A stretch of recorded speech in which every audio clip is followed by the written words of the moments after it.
secure, it's been properly kept, or whether it's been somehow compromised, part of it deleted, etc., etc.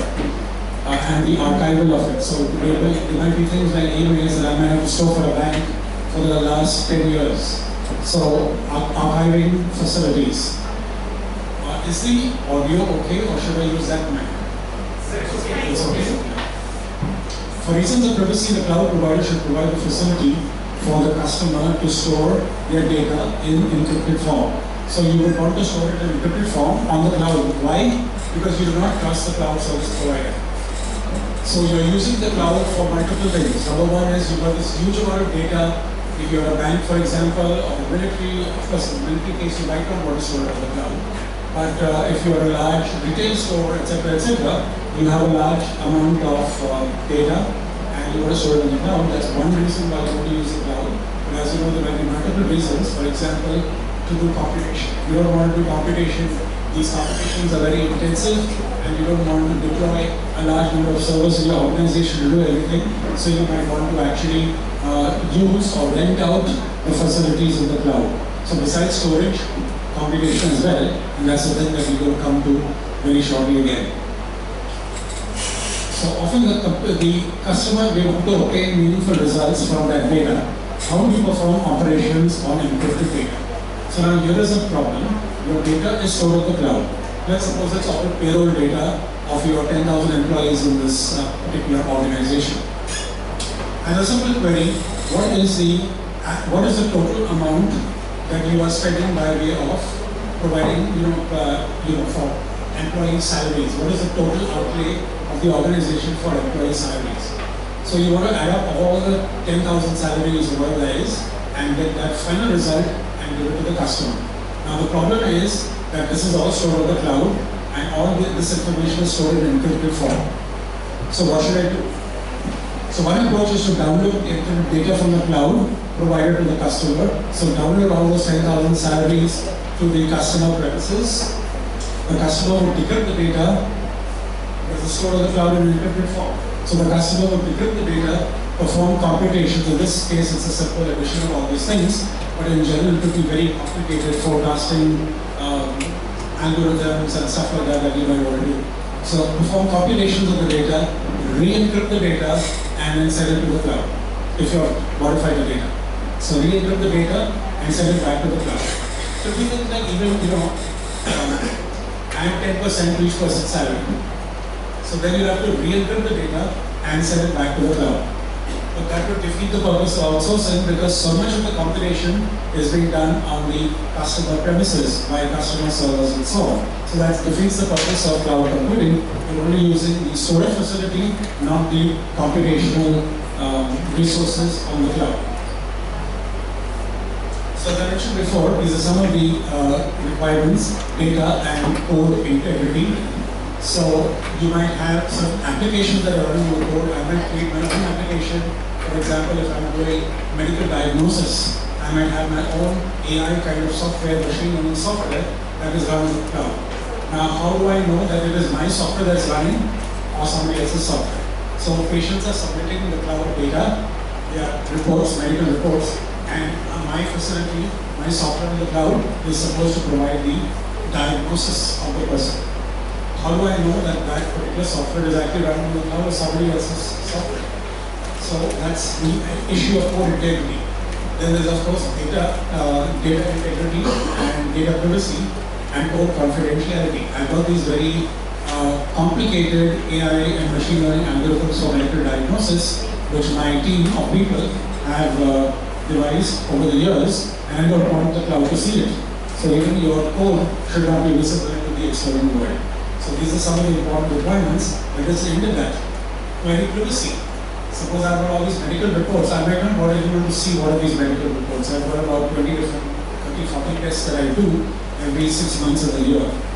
I've got prostate issues, this thing, that thing, sugar, and all this other stuff. And I don't want anybody else in the world to see all this data. So you want, and then you want to submit these reports to the cloud.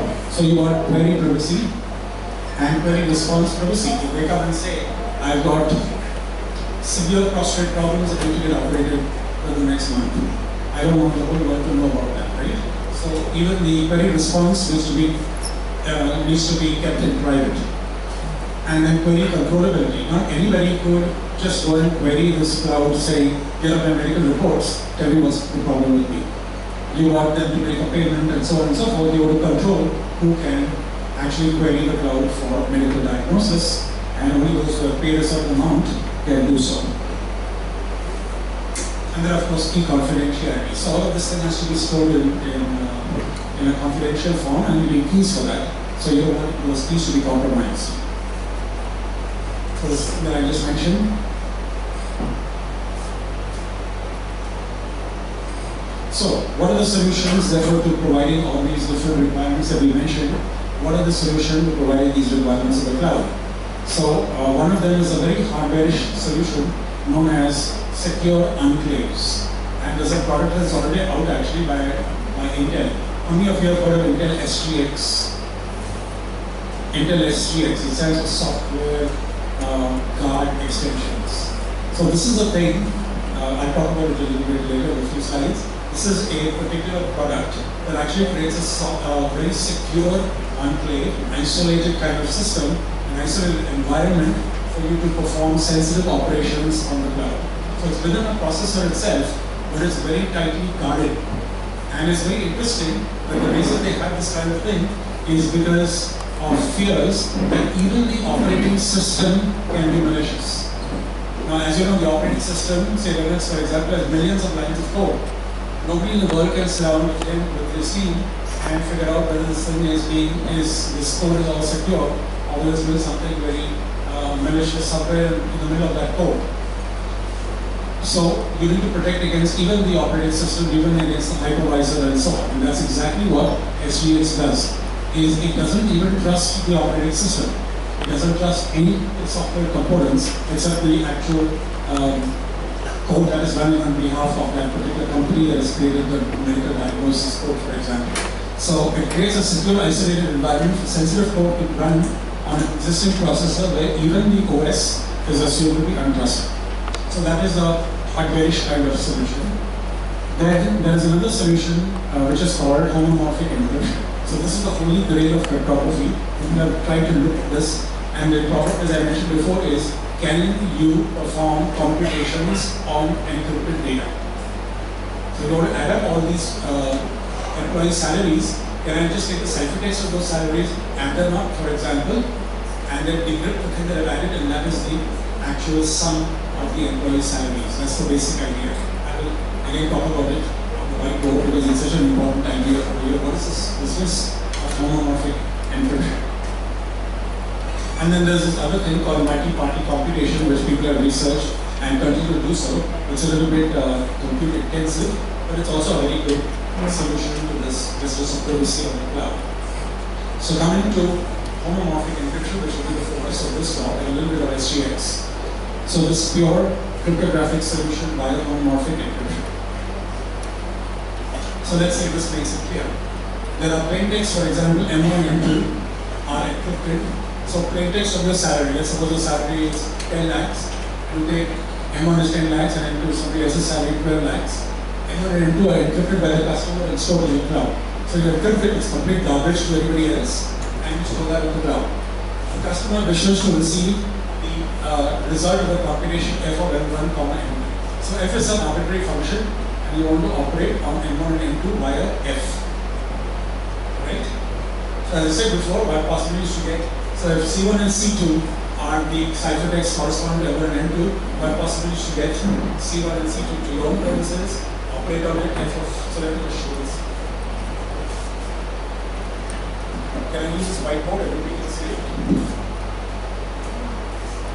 So you've got two blocks of plain text, let's suppose it's two salaries. And now you're storing this in the cloud, and that is C1 and C2. This is complete garbage to anybody. As you can see, it's 10 lakhs, 12 lakhs. This is complete garbage. I want to know what is the sum of environment. What should I do? So these things are stored on the cloud. So one possibility is request C1, C2. The customer who owns that data requests C1, C2, decrypts that data, decryption function here, decrypt C1. When you decrypt C1, what do you get? M1. Now you add those two. And that's what I got, that's what I want. Right? But this is not very good. This is a simple operation addition, but in general, there will be a function. Maybe a function of 10,000 things. And you want to compute this thing. And if I'm going to spend my computational resources high as a customer, then it's defeating the purpose of building the cloud. I would like the cloud to do this. But what sense does it make? It's homomorphic. If your encryption function is homomorphic, then what you could do is do everything on the cloud. So you compute, let's say C1 plus C2, and lo and behold, that will be what you want to get, except in an encrypted form. So you send C1 plus C2 to the customer, and the customer just encrypts C1 plus C2, and he gets M1 plus M2.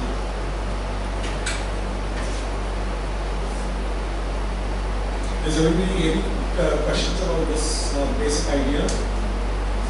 It's something everybody can normally have, but it never really materialized until a guy by the name of Craig Gentry at Stanford published his PhD thesis on exactly this. And solved it, but it was a very complicated solution.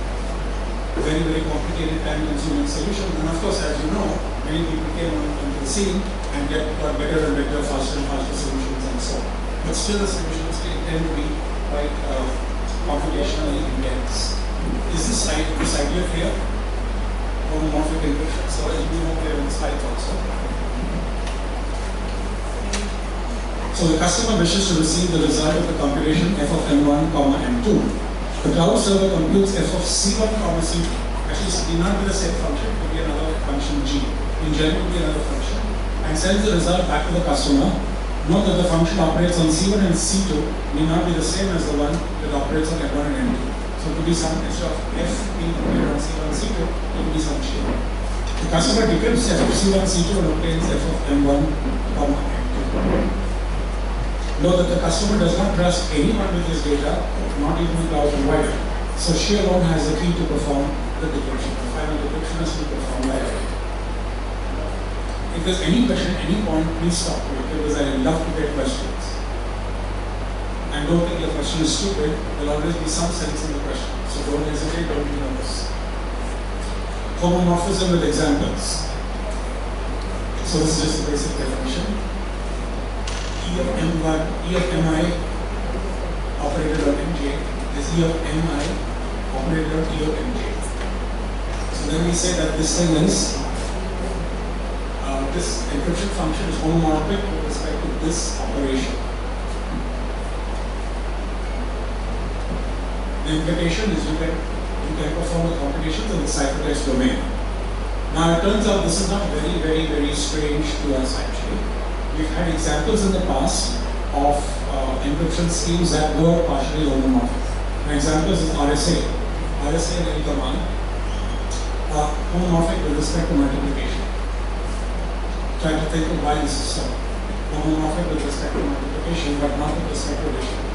And Palier is homomorphic with respect to addition. That's another encryption scheme, Palier encryption. Unfortunately, they are not homomorphic with respect to both multiplication as well as addition. So partially homomorphic allows only one operation and unlimited number. This is basically something like orthogonality what we use in signals. Orthogonality in signals. Signals or vectors. The same kind of equation arises, but it's a lot more intense in this case. Because the encryption function is a very complicated function, as you know, right? It's a very non-linear function.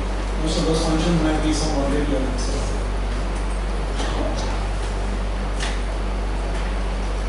So partially homomorphic allows only one operation an unlimited number of times in the case of SL and command. Somewhat homomorphic allows some operations a limited number of times. So after some time, what will happen is if you keep doing these operations on the cloud on the same ciphertext again and again, strangely enough, a time will come when you will say 10 times or 20 times, but at the 21st time, it will fail. It will fail to decrypt correctly. So what Jeffrey proposed was something called bootstrap. Again, I'm not getting into the details, it's a very intense topic. So forget the details. I'm just telling you what happened, what was the problems with homomorphic encryption as proposed by him and some of the others, is that it is somewhat homomorphic. So you can do the operations on that ciphertext a couple of times, but after a while, it just fails to be correct. And the fully homomorphic is, of course, exactly what you want, because it is an unlimited number of operations and unlimited number of times, which in practice is not always possible. So what we try to do is one of the things about partially homomorphic or somewhat homomorphic. So what I'll be talking about is one partially homomorphic scheme by two Chinese and Japanese person, very sharp people, and we'll see how their scheme works, and then understanding that we actually cracked their scheme. They did some very intelligent stuff actually, but unfortunately still, this is the problem with security. No matter how smart you are, there's a very good chance that somewhere, somebody in the world will crack your scheme, and that's what we did, myself and my students.